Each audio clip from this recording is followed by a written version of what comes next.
Who doesn't love an underdog story? Who doesn't love the comeback tale of a kid? For sure. Man, if Jared loses to DeDeDe, Oh, we're gonna hear it. we're gonna hear it. We're gonna yeah. hear it. No shade to Jared. Love the guy. Phenomenal Riley's good. person. Stocktaker's good, but Stocktaker puts his skills at a very high bar. It's a matter of how well he can clear that bar, and looks like For Sephiroth sure. leads the charge for this game. Yeah, so Sephiroth, King DeDeDe. Man, let me tell you, from the perspective of King DeDeDe, this is a really frustrating matchup. There's never really a good position that you can use Guido as a neutral tool that it won't be used against you inevitably. So we just see Riley playing really grounded right now, just trying to space a couple of F-tilts. Nobody able to find that opening so far, but yeah, like, look at the range that Stock is playing at. As DeDeDe, what do you do? At that mid-range, when you're getting threatened, there's nothing. There really isn't. There's so much space that you're forced to respect, because anything that you're properly outranging with your own back air and forward air, Sephiroth is doing more effectively. Any space that you command with Gordo, Shadow Flare is doing with expertise. The problem I feel that's going to be more Stocktaker-ended is what happens once Riley does get in? What happens when a Nair lands? What happens when the damage starts to rack up and Sephiroth gets locked at the ledge? Honestly, when Sephiroth gets locked at the ledge, man, he got a plethora of options. He can plank. He just has so many different mobility mix-ups. And also, just having access to Octo Slash, man, invalidates Guido sometimes. But neutral get up against an F smash like that, that is risky. You gotta hope your opponent is just not able to get that. Just trying to find his hits here and there. I actually like a lot that Stocktaker is opting to not get too committal with his buttons. He sees he has a substantial lead, but he knows that DeDeDe's damage output could invalidate that very quickly. Just sharking out with normals from the air. Ooh, that back kill is not going to be able to take it quite yet. Riley just going to be waiting that neutral B out, jumps over that one, so now Stocktaker has a really good idea of how he is going to be responding to a lot of those neutral Bs, but I mean, look at the percent. Riley got in like once or twice at most. Man, he cannot find these ends. Like, Stocktaker just needs to maintain this pace. It's difficult to do so because it's an immense amount of restraint on the player, but oh my god. I like the Nair chains. It's cute. That's cute. Now all of a sudden, okay, oh boy. Forget what I was going to say about the restraint. It apparently meant nothing because Stocktaker's just going in. Yeah. Stocktaker has just been making all the right leads and advantage as well. He's just been getting so much damage after every single hit. Gonna be rolling right into that one, yeah. So Stocktaker probably like fell into the rhythm of, hey, I want to be buffering ledge options just in case Riley does want to put out Guido. So he just like mixed it up a little bit, and as a result, we're just able to get that with up smash. So really good stuff to Riley. Finally starting to pick it up a little bit, but man, this is still a huge lead. I'm just glad that Stocktaker right now is opting to keep a very specific sense of space, because take note of it, he's almost refusing to leave center stage. It's very easy to visualize specific portions of the stage for Pokemon Stadium by virtue of that giant Pokeball that's in the middle, and Sephiroth does a fantastic job of boxing out from that Pokeball. You see how much space Nair is covering. You see how much these short hop fairs are doing for Stocktaker to be able to cover that space. And he can even safely threaten with the flares and forward air without really committing to a space that DeDeDe can safely navigate. Because worst case scenario, he gets his damage and runs away.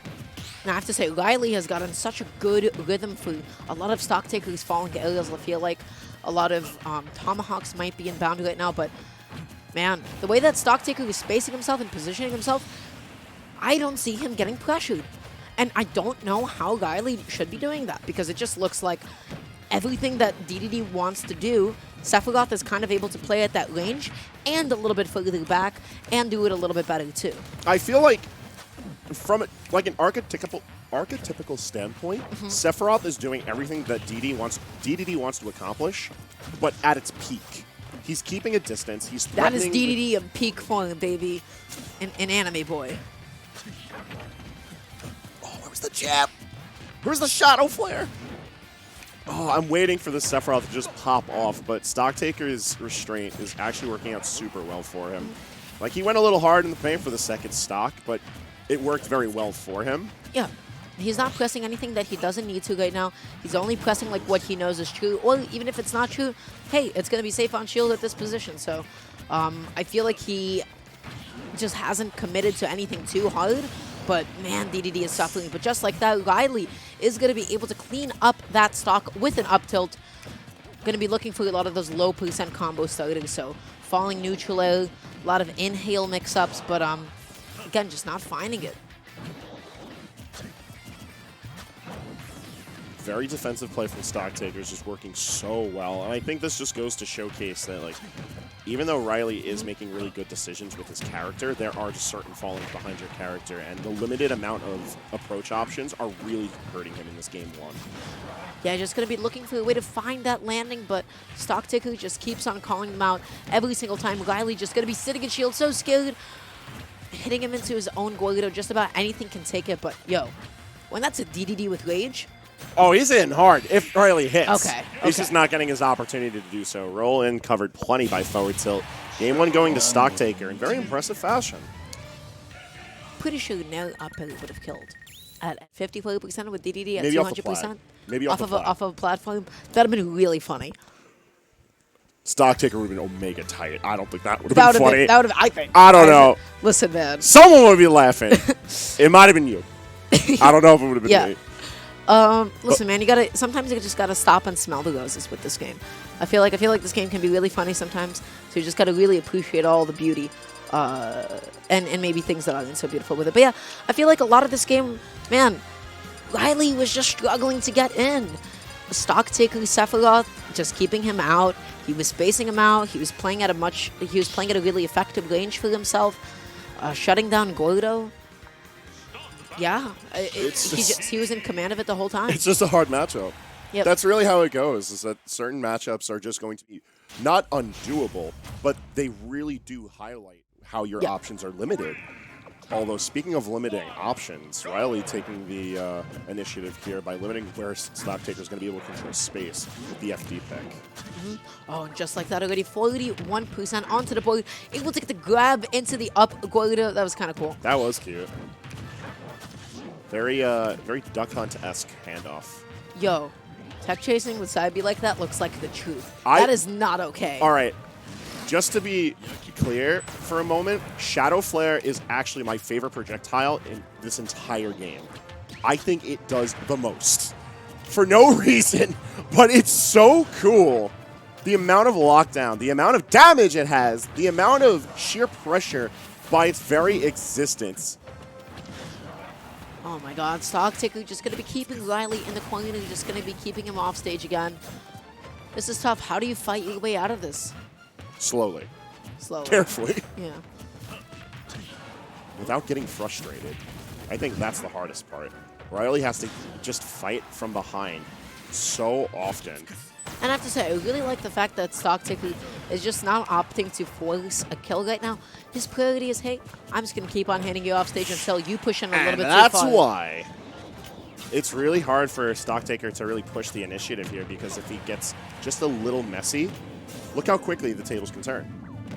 Like, he's got his wing, yes, but a wayward air dodge getting punished all of a sudden just gives Riley all of the stage control. And now Riley plays the same game. They both play this game of just staying super safe, letting their disjoints and projectiles do most of the work for them. I'm surprised it didn't cross up. I thought Riley had the right idea. Oh my god. I wanted down smash. No, that Gordo didn't hit into itself. It was just a hammer hit, so he lived. That Gordo, if it was hammer into Gordo, that would have killed F-throw, a little bit of the eye check. Not going to be able to take that stock quite yet. He didn't do anything. He literally stood there and watched as Gordo slowly came in on him. Press a button. I dare you. He just ran up, skid his feet. Oh boy. Up a good amount of damage right onto the board already.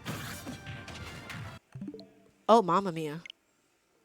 Please don't launch Mario Kart Deluxe. They're in the middle of the game and they just saw it. This is the Mario Kart stream, baby. Good guy, Riley. Getting back into it. Man, Stocktaker has got to mix up the rhythm of a lot of his falling aerials, because Riley has been parrying almost everything. And that's like the same thing when you're fighting Cloud, or when you are Cloud. gotta like start like throwing in some tomahawks, and you gotta start pressing your buttons a little bit sooner, because when they're ready to parry you like that, they got a sense of your tempo, they got a sense of your timing. Oh, where are we going? Excellent tomahawk from Riley, just like that. Maintaining further stage control. And honestly, it's at this point looking like roles reversed. Ooh, and downhill is going to be able to take it just like that. Riley going to be putting himself at quite the lead. He is still going to be holding on to the stock for quite a while at 106%.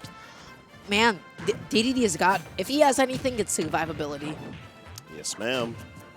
This character just hangs around, and Riley not really committing very hard to any punishes. Like here, he found a rapid Jeff, but he's not really going for too much. Stocktaker just playing a little flustered, though, is opening a lot of opportunity for Riley to press onward with the lead that he has.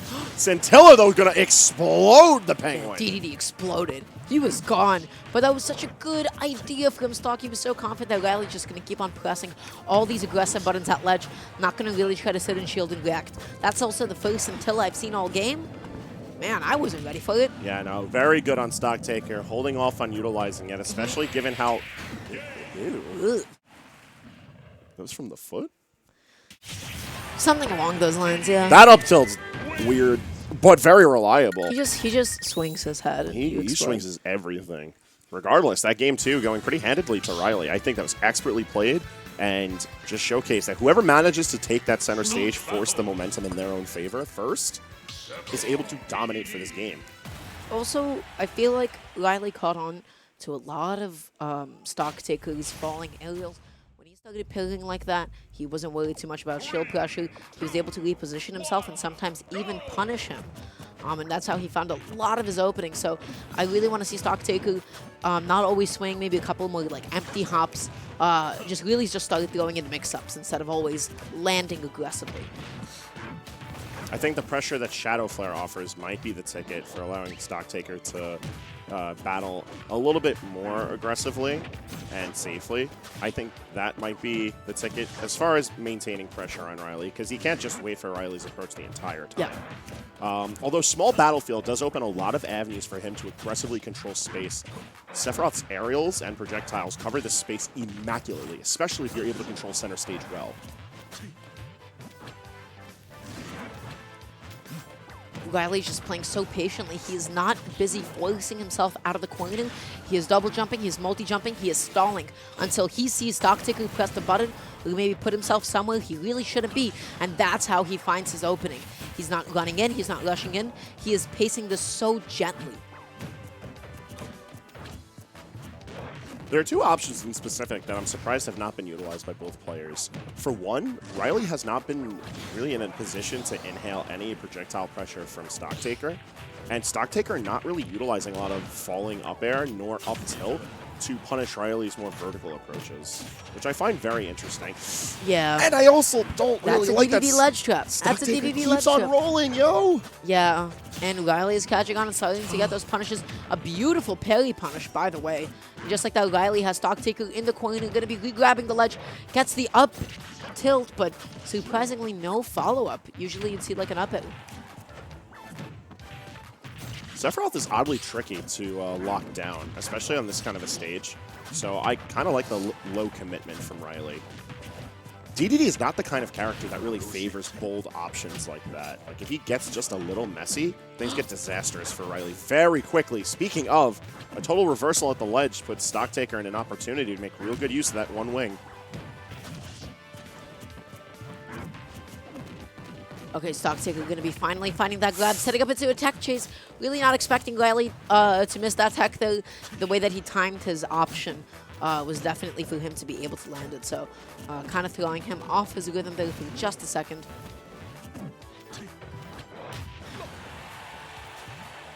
I'm not going to lie, Dara. Part of me wants to see more Scintilla. I kind of like it to just block out a certain space from Riley, specifically that space that Gordo operates within. Yeah, because you interact with Gordo, then you hit it back with the hitbox of the move itself. Honestly, you don't really lose much, and I don't believe DeDeDe's ever going to really be in a position to be able to bait out a Scintilla and punish it like that. Oh my gosh, that's... Stars and Goddess. that air dodge was the boldest thing we'd seen this whole set from either player. And it wasn't even a button. Oh. Oh, and he's waiting at ledge. That's it. Yeah. As soon as you give DeDeDe that opportunity, will you wait at ledge? Oh, for he just a knew the little roll bit? was coming too. Wow. Riley was so no. confident in that. Man, when I see anybody like started holding onto the ledge for a while against DeDeDe, and they have a Guido, I'm like, uh-oh. I'm like, you could lose your stock at like anything plus 30 right now. There's the up throw and nair. What do we got from the grapes? We get another grab. Ooh, setting up attack trace that time, anticipating maybe a roll out, but not able to find it. Tries to catch a jump. Gladly going to be maneuvering his way under. Once again, he has such a good idea of the times that Stocktaker is looking for those falling aerials. Where did Gordo go? He was gone. Did Scintilla just eat it up? That's not what I expected when I asked for that interaction earlier. Now, I would have expected Guido to hit Scintilla, and then it'd be kind of like stuck there, and then it'd get hit back, but I'm not sure why it disappeared. Nailing Tobacco, this is such a scary position for Stocktaker. I really honestly Mamma thought mia. that roll was coming, and we were about to see some ridiculousness. Still has button on, he still has his hand on the shield there. No! All those rolls. Why did he roll? Why did he roll? Oh my god, that was the scariest option I have ever seen. He had all the momentum. Yep. He missed in one little instance. And that roll, Riley was scouting that roll from game 1. And the punishes were getting more and more and more. Dash gold. back, up tilt, up smash, out of shield to be able to get that one held, too.